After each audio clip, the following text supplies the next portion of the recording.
अस्सलाम वालेकुम व रहमतुल्लाहि बरकातुहू। उम्मीद है आप लोग सब खैरियत से होंगे। अल्लाह आप सबको अच्छा रखे, आप सब की मन की तमाम अच्छी आदत अच्छी ख्वाहिशात को पूरी फरमाए अल्लाह रब्बुल इज़्ज़त। आमीन सुम्मा आमीन या रब्बुल आलमीन। सबको दीन की दौलत से मेरे आका मेरे मालिक नवाज दीजिए, सबके घरों को जोड़ दीजिए, टूटे हुए घरों को जोड़ दीजिए। आमीन सुम्मा आमीन या रब्बुल आलमीन। एक जन्नती सहाबी का किस्सा सुनिए, बहुत खूबसूरत हदीसें सुनिए। आप जब मस्जिद में बैठे हुए थे, मेरे आका सल्लल्लाहु अलैहि वसल्लम जब मस्जिद में बैठे हुए थे, तो एक अंसारी सहाबी मदीने वाले, उसका नाम किसी हदीस में नहीं आया है, जबकि वो बहुत इबादत करते थे। सुनिए आगे बताती हूँ। वो आके बैठ गए और उनको किसी ने बताया भी नहीं था कि अल्लाह के नबी उनके बारे में ये कह रहे थे। ये मैं उनके बारे में कह रही हूँ जिस सहाबी के बारे में अल्लाह के नबी ने कहा है कि वो जन्नती है। गौर फरमाइएगा, ठीक है। तो उस मजलिस में एक सहाबी है जो 3 दिन से नोटिस कर रहे थे कि उनका नाम है अब्दुल्ला बिन आमर। जितने सहाबी थे उनमें से सबसे ज़्यादा इबादत करते थे, तहज्जुद भी पढ़ते थे, रात में तहज्जुद, फिर नफिल नमाज भी पढ़ना, फिर 24 घंटे में रोज़ा, सुबह दिन में रोज़ा रखना, रात में तहज्जुद पढ़ना, और एक दिन में 24 घंटे में एक कुरान मुकम्मल करते थे। किसी की बस की बात नहीं है। तो ये सहाबी थे जिनका नाम भी हदीस में नहीं आया। अब सुनिए अल्लाह के नबी ने किस सहाबी के बारे में कहा कि जन्नती है, गौर फरमाइएगा। तो अल्लाह के नबी बैठे हुए थे मस्जिद में, और बहुत सारे सहाबी थे और गिनना मुश्किल है। अल्लाह के नबी के सहाबी 1 लाख है, 2 लाख है, गिनना मुश्किल है। तो अल्लाह के नबी कह रहे हैं कि एक दरवाजे से एक सहाबी आ रहे हैं। तो अल्लाह के नबी फरमा रहे हैं कि ये जन्नती आ रहा है। वो चप्पल हाथ में लिए हुए, दाढ़ी में पानी में वज़ू का पानी जो है दाढ़ी में, और वो आके बैठ गए। पहला दिन हो गया और उनको नोटिस कर रहे हैं अब्दुल्ला बिन आमिर। फिर दूसरे दिन हो गया, फिर अल्लाह के नबी ने फरमाया कि एक जन्नती सहाबी आ रहे हैं। वो चप्पल लिए हुए, हाथ में पानी जो है दाढ़ी, वज़ू का पानी जो है दाढ़ी में, वो आगे फिर बैठ गए। फिर तीसरे दिन भी वही हुआ और उन्होंने नोटिस किया अब्दुल्ला बिन आमिर ने।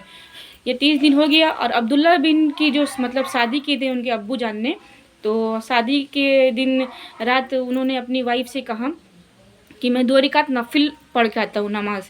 वो वज़ू करके मुसल्ले पे गए तो आधी रात हो गई। तो उनकी वाइफ ने क्या किया, उन्होंने वज़ू किया, वेट करते करते देखते देखते फिर उन्होंने वज़ू किया, उनके पीछे मुसल्ले बिछाए और नमाज़ पढ़ना शुरू कर दिया। ऐसे रात गुजर गई।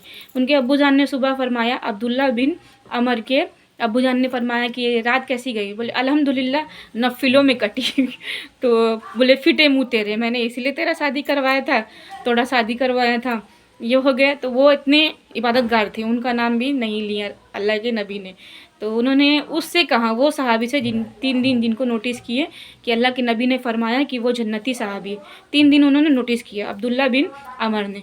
तो कहा कि दिमाग में सोचे कि मैं झूठ बोलता हूँ, उनके घर में रहूँगा और चेक करूँगा कि ऐसा क्या इबादत करते हैं कि अल्लाह के नबी उनके बारे में कह रहे हैं कि जन्नती सहाबी आ रहा है। तो कहा चाचा मुझे ना अपने घर में सोने की जगह दीजिए, मेरे अब्बू से मेरा झगड़ा हो गया, जबकि ऐसा कुछ नहीं हुआ था। तो उन्होंने कहा ठीक है आके सो जाना।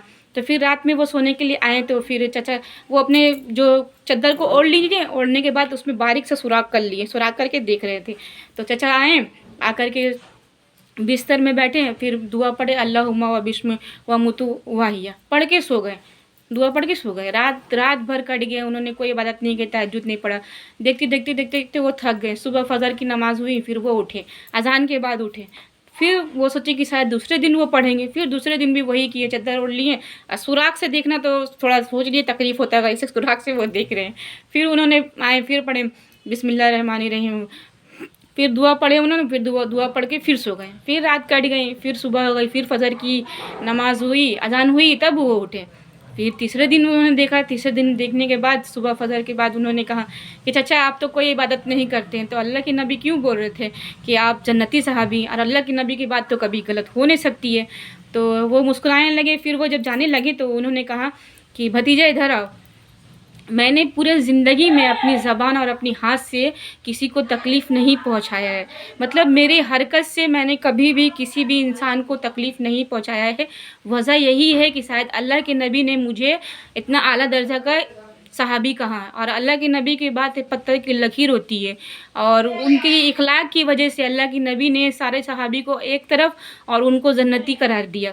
تو اللہ کے نبی کے بہت سارے صحابی تھے، لیکن انہوں نے پرٹیکولر ایک کو کہنے کا مطلب یہ ہے کہ ان کا اخلاق اور ان کا جو بیہیویئر تھا سب سے اعلیٰ درجہ کا تھا، اور انہوں نے خود بھی کہا کہ میں نے پورے زندگی میں کبھی بھی کسی کو تکلیف نہیں پہنچایا ہے۔ تو اس کا یہ مین جو یہ ٹاپک ہے، ایک جنتی صحابی کا قصہ، تو یہ ہے کہ وہ جنتی صحابی اس لیے تھا کہ وہ اپنی نماز صرف 5 وقت کی پڑھتا تھا، لیکن وہ اپنی حرکت سے ہر وقت عبادت کرتا تھا۔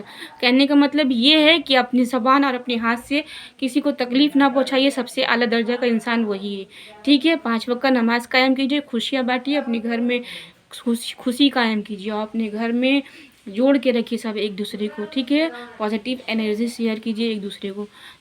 کبھی بھی اگر دیکھ رہے ہیں کہ 2 فیملی کے بیچ میں درار آ رہا ہے تو اس کو جوڑ دیجیے، ٹھیک ہے۔ گزارش ہے آپ لوگوں سے، خوشیاں بانٹیے، نماز قائم کیجیے۔ اللہ حافظ۔